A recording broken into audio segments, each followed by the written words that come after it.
మకర రాశి వారికి ఈ వారం చక్కగా ఉంది.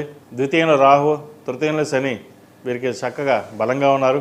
ఏదైనా ఒక కార్యక్రమం చేపట్టేటప్పుడు దాన్ని ఆచితూచి వ్యవహరించడం, అలాగే ప్రమోషన్ కోసం వేచి చూస్తున్న వారికి ప్రమోషన్ లభించడం, వ్యాపారపరంగా చక్కగా లాభాలు రావడం ఈ వారం జరుగుతుంది. అలాగే విదేశీ సంబంధించిన వ్యవహారాలు అనుకూలిస్తాయి. అదేవిధంగా సంతాన విషయ వ్యవహారాలై చక్కగా ఉంది. వారి మన సంబంధం కుదురుతుంది. సంబంధం విషయంలో కొన్ని జాగ్రత్తలు తీసుకోవాలి. వచ్చిన సంబంధం బాగుందా లేదా జాతక పరిశీలన చేసుకుని ముందుకు వెళ్ళడం చెప్పదగిన సూచన. ఆరోగ్యరీత్యా కూడా ఎటువంటి ఇబ్బందులు ఉండవు. అయితే సెల్ఫ్ డ్రైవింగ్ విషయంలో కొన్ని జాగ్రత్తలు తీసుకోవాలి. చిన్న చిన్న ఆటంకాలు ఎదురయ్యే అవకాశం గోచరిస్తుంది. భూ సంబంధించిన విషయ వ్యవహారాలు కావచ్చు, విదేశీ సంబంధించిన విషయ వ్యవహారాలు కావచ్చు, కొంత ఇబ్బందికరమైన వాతావరణం నెలకొంటుంది.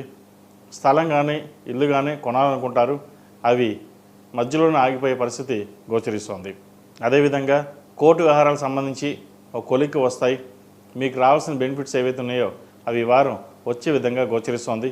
చిన్న చిన్న ఇబ్బందులు అనేవి ఏర్పడ్డా కూడా అవి మీకు ఎటువంటి ఇబ్బందికరమైన వాతావరణం నెలకొల్పదు. బంధువర్గంలో కావచ్చు, మిత్రవర్గంలో కావచ్చు మీకు మంచి సహాయ సహకారాలు అందిస్తారు. సహోదరి మధ్య ఉన్న ప్రేమాభిమానాలు పెరుగుతాయి. వారు మంచి అభివృద్ధిలోకి వస్తారు. మీరు వాటిని చక్కగా చదివించి ఒక స్థాయిని నిలబెడతారు. ఆ కృతజ్ఞతా భావం బాగుంటుంది.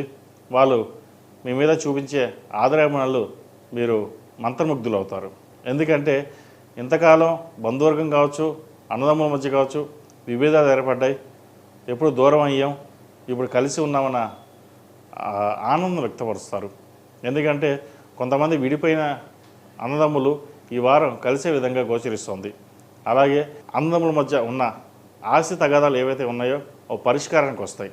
మిమ్మల్ని చక్కగా ఆదరించడం కానీ అభిమానించడం కానీ ఇటువంటి ఏర్పాటు జరుగుతుంది.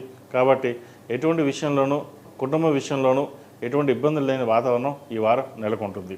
అలాగే దూర ప్రాంత ప్రయాణాలు విషయంలో కొంచెం జాగ్రత్తలు తీసుకోవాలి.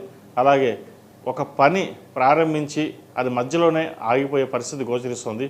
అది ప్రారంభించేటప్పుడే అది చక్కగా ఉందా లేదా, చేయవచ్చా లేదా అని ఆలోచన చేసి ముందుకు వెళ్ళండి. లేకపోతే మధ్యలో ఆగిపోయే పరిస్థితి గోచరిస్తుంది. ఈ రాశిలో జన్మించిన స్త్రీలకు వృత్తి ఉద్యోగాల పరంగా, వ్యాపార పరంగా బాగున్నప్పటికీ జీవిత భాగస్వామితోటి విభేదాలు వచ్చే అవకాశం ఉంది. భాగస్వామి వ్యాపారాల్లో కొంత నష్టం వాటిల్లే అవకాశం గోచరిస్తుంది. మీకు వచ్చిన ధనాన్ని లెక్కల రూపంలో సరిగ్గా చూపించకుండా మోసం చేసే అవకాశం కూడా లేకపోలేదు. వాటి విషయంలో మీరు జాగ్రత్తలు తీసుకోవాలి.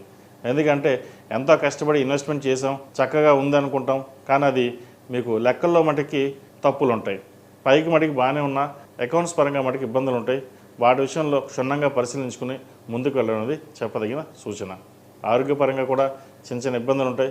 సెల్ఫ్ డ్రైవింగ్ విషయంలో జాగ్రత్తలు తీసుకోవాలి. భాగస్వామి సలహాలు సూచనలు కొంతవరకు మీకు మేలు చేకూరుతుంది. ఈ రాశివారు ప్రతిరోజు ప్రతినిత్యం అష్టములుగా తైలంతో దీపారాధన చేయడం, అలాగే ఆరావళి కుంకుమతోటి అమ్మవారిని పూజించడం చెప్పదగిన సూచన. ఈ రాశిలో జన్మించిన విద్యార్థులకు విదేశీ విద్యకు సంబంధించిన విషయ వ్యవహారాలు సానుకూలపడతాయి. వైద్య వృత్తిలో ఉన్న వారికి, అలాగే చార్టెడ్ అకౌంట్స్, సాఫ్ట్వేర్ రంగంలో ఉన్న వారికి ఈ వారికి చాలా అనుకూలంగా ఉంది. కళారంగంలో వారికి కొంత రకమైన ఇబ్బందికరం ఉంటుంది. కొంతవరకు గడ్డుకాలం అని చెప్పచ్చు. వచ్చిన అవకాశాలు చేజారిపోయే విధంగా గోచరిస్తుంది. రాజకీయ రంగంలో ఉన్న వారికి ఈ వారం చాలా బాగుందని చెప్పచ్చు. ఈ రాశిలో జన్మించిన వారికి కలిసి వచ్చే సంఖ్య 7, కలిసి వచ్చే రంగు నావీ బ్లూ. ఏదైనా పని మీద బయటకు వెళ్ళేప్పుడు శనివారం కానీ ఆదివారం కానీ వెళ్ళండి. మంచి ఫలితాలు సంప్రాప్తిస్తాయి.